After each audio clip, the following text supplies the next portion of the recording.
What's going on, everybody? Welcome back to the Cali Vale channel. Thank you for the likes, subs, comments, etc. In this video, we're going to talk more about leftover women, my favorite topic, because the leftovers part just kills me. That is crazy because, look at what's going on over there on the other side of the world. The standards are a little bit, well, I'm not going to say a little bit, the standards are just too damn high for no reason. So, let's see what else is going on in China. The relentless pursuit of professional success has turned into the biggest nightmare for young Chinese women. I often wonder how I should live my life, as I have gone through several very difficult periods.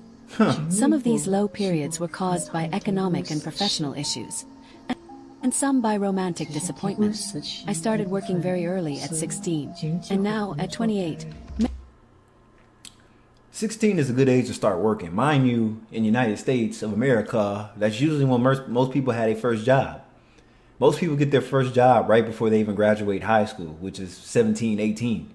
So it's normal to start your work life at 16. The hell is this chick talking about? Many people think my life is going well and that my standard of living is high. However, only I know what is really going on. I have no savings, my job is mediocre, and my love life is complicated. Because a man focused on his career truly doesn't have much time or energy to constantly make a woman happy. I can spend money on you, but I absolutely cannot spend time trying to please you. My time spent on my business could generate 100,000 or 200,000 in revenue. But if I invest that time trying to please you, what do I gain from it? It's just empty, without any real impact or growth. If I invest in my business and earn that 100,000, I can buy you a gift, like a handbag, or even make a down payment on a car. But that's what you don't do. Don't buy these women anything. If they're not your wife, you do not spend money on them.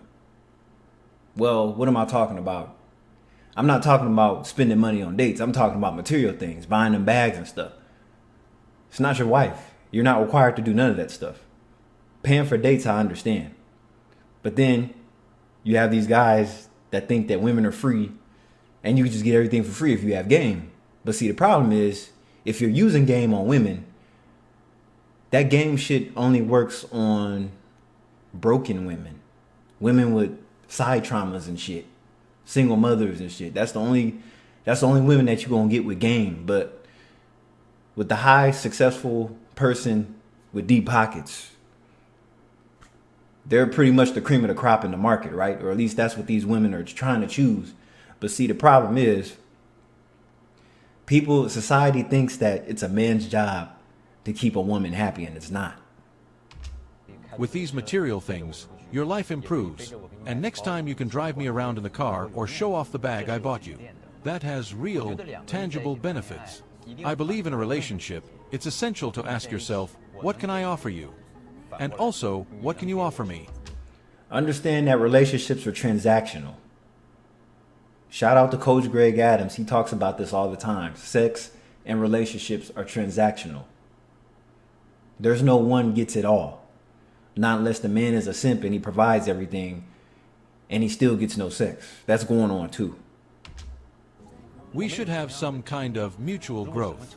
If there's no growth and we're just pleasing each other, that's not a relationship. It's just a waste of time and life. I would definitely not be with an emotionally unstable woman who needs constant reassurance. I don't have that much time. I can spend money on you, but I will not spend my time trying to please you. Understand that guys that have more money than the average man, they care about time more than they do money. So being materialistic is not the issue. It's just that the time being wasted on her and just receiving a headache, we could have used that time to grow my business or achieve other personal goals in life, right? That's why a lot of these guys, these highly successful men, that's why a lot of them are using escorts and prostitutes and whatever sort of sex work the girl is doing. They rather deal with those women because, just a quick fix. Just some temporary fun. You just need an hour of pleasure and then you get back to your business. Because see, they don't have to go home and deal with the aftermath, the headache, the nagging, the bitching. They don't have to deal with none of that because they're so focused on success and their goals that they're like, why do I need this drama? This is what most successful men in China think about relationships. Many are so busy with their careers that they seek something simpler and more convenient in their personal lives. They desire a young, beautiful woman who offers little complication and doesn't demand much attention. For these men, the idea is to have someone who complements their hectic lifestyle without causing distractions or requiring more than necessary. This pattern of thinking reveals a complex and often problematic dynamic in personal relationships, especially for women who aspire to something more meaningful. This is the case for women over 30 who have dedicated their lives to business and now seek attention and affection. Many of them feel frustrated when they realize that what they expect in a relationship doesn't align with what these men are willing to offer. Additionally, there is an aspect of self-discovery and personal reassessment, where these women need to understand their own needs and expectations amid this challenging scenario. Men can be without a car, a house, or savings, but they must agree to 3 conditions for me to marry them. These are the exact words of a woman. First, before marriage, we must live together for 6 months to see if our values and living habits are compatible. You want to know something funny? The last serious relationship I was in, I actually said that to the girl. I was like, well, if I planned on marrying somebody, I would want to live with them for like a year or so just to see if we're compatible. But then she was like, that's a waste of time. Da, da, da, da. Of course, I was younger. This was like almost 15 years ago. So now as I'm thinking about it, you know what? It is a waste of time. It is a waste of time because most likely it's not going to work out and you moved in with this person and it's going to be harder to split away because you done moved in with her and you trying to see if you guys pass the test. But a lot of people don't do that. They just get married and move in right away.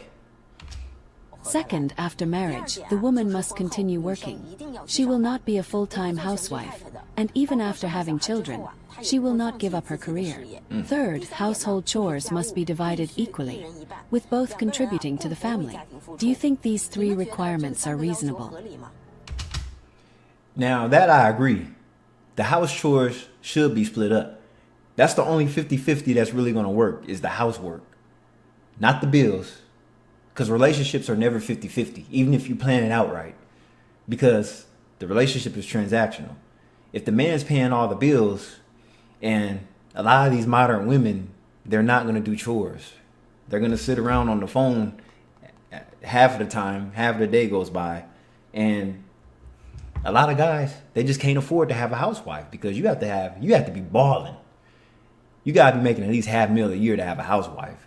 Especially if you're paying all the bills and doing everything.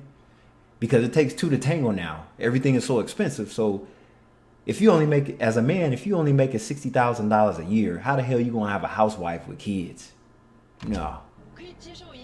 Last week, a girl from Hangzhou born in 1996 came to see Sister Jean. Sister Jean asked her, "What are your requirements?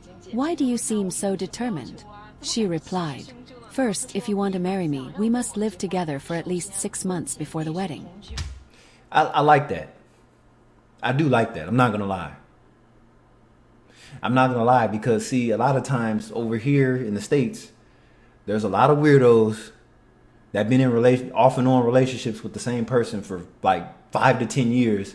And then year number 13, they decide to get married. I'm like, well, shit, y'all should have got married after the first year and a half or 2 years.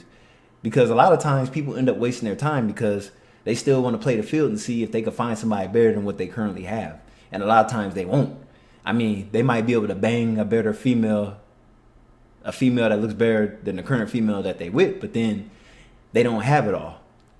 It's like the girl looks better than their current girl, but the side chick is crazy as shit, even though she looks better. But this way I can see if our values and living habits are compatible. But Sister Jean really doesn't recommend this condition. Second, I absolutely cannot be a full-time housewife. Even after having children, I cannot give up my career. As for who will take care of the children, we can discuss together whether our parents will help or if we will hire a nanny. Third, household chores must be divided equally, with both of us contributing to the family. The man cannot come home and do nothing, leaving all the housework to me. What do you think? Would this be a reasonable demand for a relationship in your opinion? Hell yes. And see, a lot of times these topics aren't even discussed in the relationship. A lot of you guys just fall head over heels with people, tie the knot, and then you try to figure everything else out once you guys already moved in. And it's like, damn, well, what next? And see, let's just be real. How many women actually quit their job after they get married? Not many. Or at least we don't hear about it, because it takes two incomes now because everything is so expensive. If it costs you $80 to fill up the SUV and your utility bills are like $600-700, because see, I talk to a lot of people and the average person pays at least $500 to $600 a month just for electricity. I'm like, what kind of house do you live in? You live in a compound? Listen, I live in a 1-bedroom apartment, 800 square feet, and my electric bill is usually under $150, and I'm running the AC, the washer, the dryer, the dishwasher, everything, and my bill usually never gets outrageous. But I guess that depends on your habits too. But what? Okay, let's continue. The concept of leftover women is nothing new. Oh, God. If you followed content on this topic, you've probably heard a lot about it in various videos. Many of these women are seen as having nothing to offer while demanding too much in a partner. They often claim they just want a normal guy, but we know that reality is a bit more complex. Many of these women have very high expectations, For no reason. These leftover women have high standards for no reason. And the question is, these women that are having a hard time, these leftover women, their parents didn't even have much to begin with. So where did they get these high standards from? Were these from their peers, the people they went to college with? It's like, where do they get this in their head that they have to have this man that has to make $1-2 million a year and own 2 homes and 5 cars? I'm like, for what? These women don't offer those men anything but sex, even if that. But then, because see, let's say one of those top tier men marry one of these leftover women, it's like, okay, what's in it for him? It's like relationships are transactional, like I said. So I'll say this, these leftover women, they'll do okay if they move out here to the States, because there's a lot of guys that'll take these leftover women. And these women will probably act right, because if they go back home, they're not going to get much action, versus if they come to America, they have more options, right? So I'm not here to bag on anybody, but I just laugh every time I hear about these leftover women, because a lot of these women still look good for their age. They still look like they could get somebody and have a chance if they was here in the States, because it sounds like over there, back home in the mainland, everybody's more pickier about everything. That's what it sounds like. And it honestly seems like these women over there in China are more picky than the women over here in America. That's what it sounded like. Because see, over here in the States, the women are all about social gatherings and clout. Who has the most clout? So I think over here in the States, it's more of a social issue versus a money issue. I mean, money helps any situation. But when it comes to dating and mating and going after high value men, it's usually the social factor, your social groups and your connections here in America. Now, over there in China, it sounds like more of a possession, a property thing. More of a, what do you have? including social status, financial stability, and a range of qualities that are rarely found in an average partner. In the end, when they see that nothing is working out, they might give up on the search for a partner in China's vast relationship market. What are your criteria? Do you know, with your conditions, why would anyone choose you? Many good men have been negatively influenced by people like you. You look average, nothing special. Plus, your own conditions aren't good. Are you deceiving us?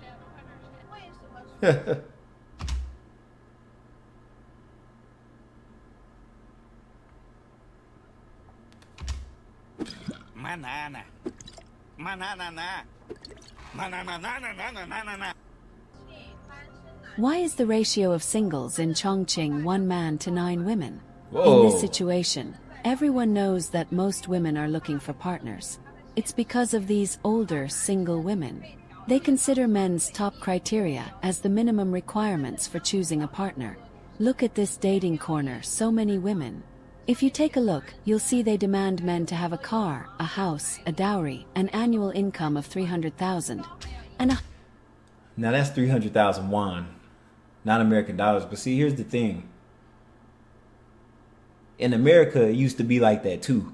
you have to have at least minimal. See, for guys, in order for guys to get attention from women, they had to at least have a car. And this was back maybe like in the 90s. But now you got to have way more than that. You have to have clout. But then again, I know several guys that was getting girls that didn't even have a car, let alone a driver's license. And these guys was cleaning up left and right. I mean, they was getting hoes, but hey, I mean, at least they was getting some women and they was getting some, right? But over here in China, it sounded like you had to have about 2 or 3 cars and 2 houses. What the hell? Your parents didn't even have all that when they first met. Height above 1.75 meters. When asked, they say these are the minimum requirements. Without a house, it's not stable. Without a car, it's inconvenient. But have you thought about what these things have to do with you? You have nothing, so why do you demand that others have everything? Right. They say they still need to have children for them. I say that if men have these conditions, they don't lack young and beautiful women to have children for them. Ask the men in the comments section if they prefer a 30-year-old woman or a young and beautiful one. Now, see, here's my take on that. See, over here in the States, we say that these women hit the wall around that age, about if they're like 30, 35 plus. A lot of them will say they already hit the wall. But then if you think about it, from a psychological standpoint, it's like the older she is, the more shit that she's been through. So usually most women over 30, their life is already a shit show, right? So they figure they'll go for the younger women because they have less psychological issues and the attitude isn't as bad. But see, the thing is, the younger that the woman is, the more bullshit that the guy's gonna have to put up with because she's younger and not fully mature, right? Let's say you go for a 21-year-old. Why would you want to be around a 21-year-old? I'm 36. I don't want to be around a 21-year-old because we can't relate on the same topics. It's like, I'm gonna view you as like wet behind the ear. Like, you can't talk about the things that I talk about, or you don't know about the things that I know about. But being that this is a new generation, she might be able to show me some things that I won't be able to find out for myself because I'm from a different generation and she has more time to keep up with things unlike me. But that's neither here or there. Did you see the man? I just passed by and saw on his profile that it said, Beijing, 35 years old, annual income of 1.5 million, 3 houses in Beijing. Wow, with those conditions, what are his requirements? I don't know. Let's talk to him, shall we? Hello, I saw you were over there in the dating section, right? Yes, I am a matchmaker. Can we talk? Sure, are you filming? Will it bother you? No, it's fine. Can I ask you a question? I was curious. I saw on your profile that you have only one requirement, that the woman be under 28 years old. Why? Because I think older women are hard to pursue. My family introduced me to a 33-year-old woman who was well preserved for her age but with average conditions. When we were dating, she demanded that I court her, that I be proactive. So I courted her, drove her to and from work every day, arranged dates on weekends, brought flowers and gave gifts. Whoa. If the gift was small, it wasn't good enough. All the dates had to be at 5-star hotels. Even a simple dinner had to be at a 5-star place. A bracelet worth 20,000 yuan. Wow.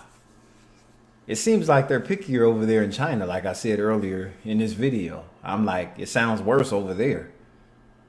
And a lot of these women look average. Like, they don't even look like they would have to be brought all that in order to think about having a relationship with the person that's doing all this with them. I'm like, wow.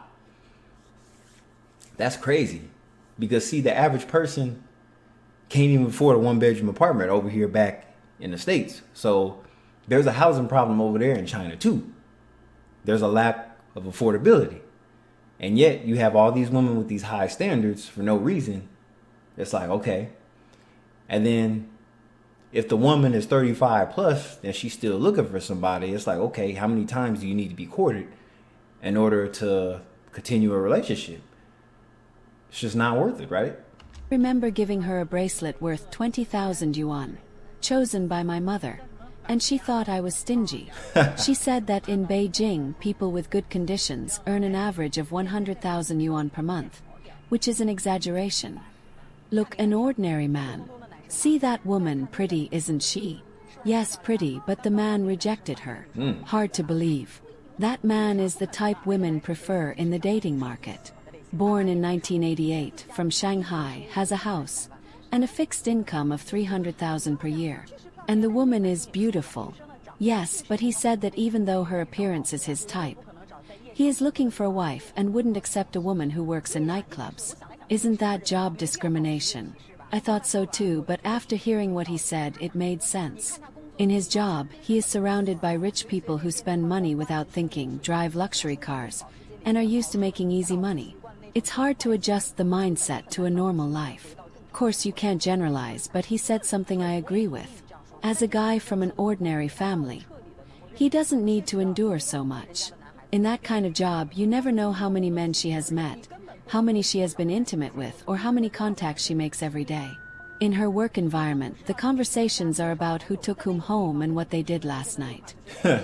He said that when he was young, he only looked at appearances. He had a relationship that ended, and only after did he find out from friends that she had cheated on him multiple times. Damn. Okay, that's it for today's video. Thanks for tuning in. If you watched it more than 2 minutes, I know this is a longer video, but hey, it is what it is, right? Anyways, I'll catch you next time. See you later. Thank you.